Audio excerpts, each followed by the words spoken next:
Salutations! Thank you for lending an ear to the Voice of the Times for Thursday, February 10, 2022, brought to you by Wilkin Depot, the country's leading home improvement and construction supplies retailer. Shop conveniently 24/7 with the Wilkin online store. Just go to shop.wilkin.com.ph.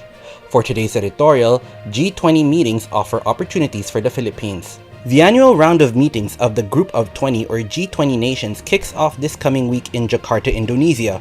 And while what happens in the G20 is always relevant to the Philippines in some way, it is especially important that the country prioritize its engagement this year.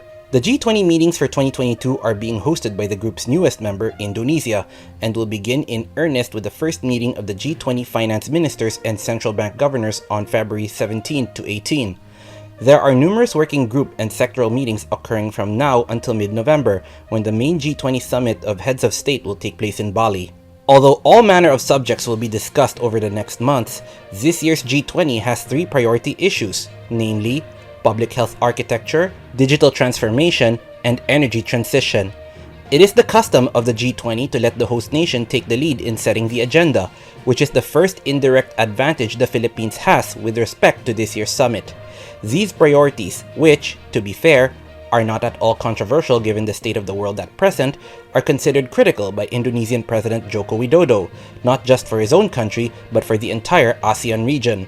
It is thus no coincidence that the priorities of this year's G20 are also very high priorities for the Philippines' growth and development moving forward. The key priorities of the G20 are important to countries like the Philippines that are not members of the G20 because those priorities establish a broad agenda for the world's biggest economies, which are also, of course, the biggest sources of various forms of development assistance to the rest of the world. National priorities that differ are not going to receive as much support or attention. For example, the Philippines' ongoing infrastructure development policy, which relies heavily on external assistance of one sort or another, is going to be less likely to attract that assistance for the foreseeable future. On the other hand, national policy objectives that do align with those of the G20, such as the need to expand and improve the healthcare system or transition away from environmentally unfriendly sources of energy, will receive more of a boost than they perhaps would otherwise. Even though the Philippines is not a member of the G20, it still can exert considerable influence over policy goals within the three priority issues, and it should not miss the chance to do so. The entire point of the months-long series of smaller meetings and issues-oriented working groups is to allow as many stakeholders as possible to make their views heard, and to ignore the opportunity because we are distracted by the imminent change in administration would be a mistake. As a practical matter, the fact that Indonesia is hosting the G20 summit makes it easier for the Philippines to participate as well. We would like to see two things happening now in this country with respect to the G20.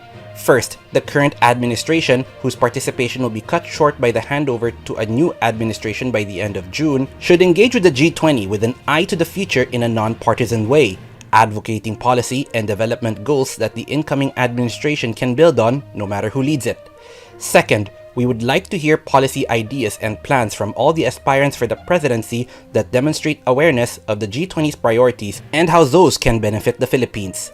The timing being what it is likely that the first, or one of the first, appearance on the world stage for whoever is sworn as president on June 30 will be at the main G20 summit in November.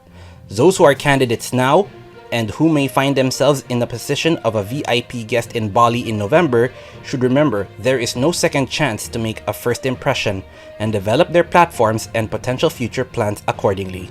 And that's the editorial for Thursday, February 10, 2022.